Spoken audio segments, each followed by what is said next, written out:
negara yang paling nomor satu di dunia sekarang, rakyat yang mengatakan dia bahagia adalah bangsa Indonesia.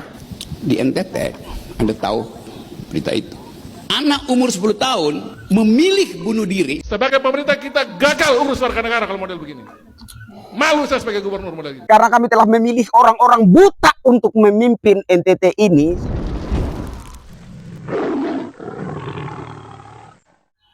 Ada kejadian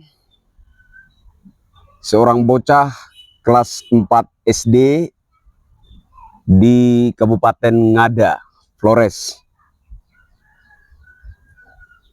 terpaksa mengakhiri hidupnya karena orang tuanya tidak mampu memenuhi kebutuhan sekolahnya, yakni buku dan ballpoint yang harganya cuma 10.000. Anak ini mengeluh kepada ibunya, tapi karena ibunya tidak sanggup memenuhi kebutuhan sekolahnya yang hanya senilai 10.000 tadi, anak ini akhirnya putus asa dan memilih untuk mengakhiri hidupnya. Apakah ini adalah bukti bahwa NTT merupakan daerah termiskin? Bahkan ada warganya yang tergolong miskin ekstrim, sebagaimana yang diinformasikan oleh seorang jurnalis TV One. Apakah ini memang bukti bahwa NTT daerah termiskin dan miskin ekstrim itu benar-benar nyata? Menurut saya tidak. Bapak Gubernur Lakalena murka, marah besar, bahkan mengecam dengan sangat keras para sekda, para kepala daerah, khususnya kepala daerah Kabupaten Ngada. Dia bertanya-tanya kenapa yang begini bisa terjadi. Sang gubernur Baginda Melkiades Lakalena sedikit berkisah bahwa beliau ditelepon oleh teman-teman di DPR RI, di kementerian, menanyakan ada apa sebenarnya yang terjadi di NTT. Menurut saya, Bapak Gubernur tidak perlu marah-marah, tidak perlu murka terhadap para kepala daerah, tidak perlu marah-marah kepada para sekda. Karena ini adalah kesalahan kami, kesalahan masyarakat, murni kesalahan kami. Jadi saya mohon kepada Bapak Gubernur Nusa Tenggara Timur, Melkiades Lakalena, untuk tidak terlalu marah-marah kepada para sekda. Kenapa saya katakan kami yang salah? Ya, karena kami telah memilih para pemimpin yang buta semua di NTT ini. Itu alasan pertama. Kami telah memilih sosok-sosok yang telah menjadi gubernur, wakil gubernur, bupati, wakil bupati di NTT ini. Dan ternyata kami salah memilih. Kami memilih orang-orang yang buta, yang tidak mampu mendeteksi, tidak mampu melihat seperti apa kondisi sebenarnya yang sedang dialami oleh masyarakat. Itu kesalahan kami. Sekiranya kami memilih orang-orang yang melek matanya, yang tidak buta, tentu saja mereka tahu bahwa masyarakat sementara mengalami keterpurukan ekonomi. Masyarakat sedang mengalami suatu kondisi yang memprihatinkan. Tapi karena kami telah salah memilih, karena kami telah memilih orang-orang buta untuk memimpin NTT ini, sehingga kami harus legowo untuk menerima akibatnya. Menurut saya begitu.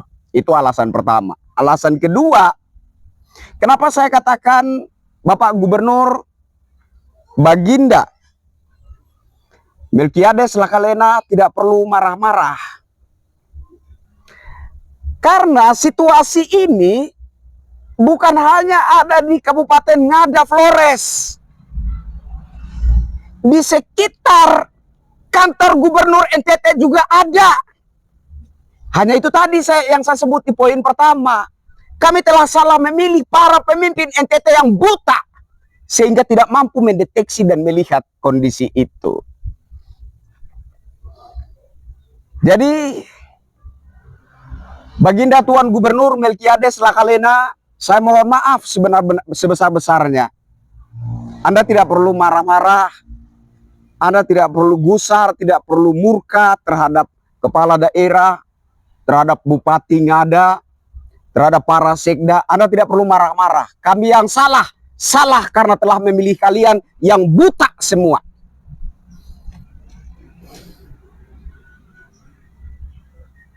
Apa sebenarnya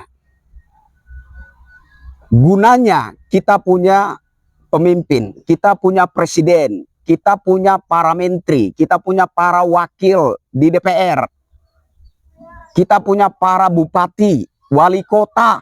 Apa gunanya semua itu? Kalau hanya untuk melihat kondisi yang sedang dirasakan oleh rakyat saja tidak bisa. Apa gunanya kita punya presiden? Apa gunanya kita punya para menteri? Apa gunanya kita punya para anggota dewan, gubernur, wakil gubernur, bupati, wakil bupati, sekda, wali kota, segala macam? Apa gunanya semua itu? Kan tujuannya adalah untuk memperhatikan kondisi masyarakat, untuk menjamin bahwa segala warga negara di bumi NKRI ini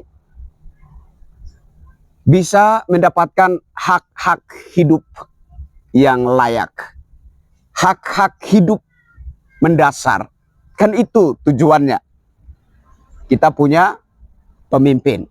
Tapi kenapa persoalan ini bisa terjadi? Apakah ia, kembali lagi di pertanyaan saya sebelumnya, itu merupakan bukti bahwa NTT adalah daerah termiskin? Tidak. Para pemimpin kita, gubernur, bupati, wali kota, dan seterusnya, mampu membayar tim media senilai puluhan juta setiap bulannya. Itu fakta. Bisa membayar tim media sampai puluhan juta tiap bulannya untuk guna mensosialisasikan kinerja pemerintah. Puluhan juta loh Pak, Bu, puluhan juta bisa. Tapi untuk mendeteksi bahwa ada masyarakat yang hanya membutuhkan Rp10.000 saja tidak mampu. Ini hebatnya, ini luar biasanya pemerintah.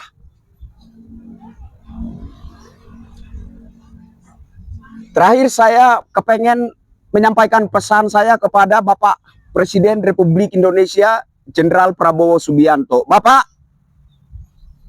dengan sadar saya ingin meminta stoplah program makan bergizi gratis.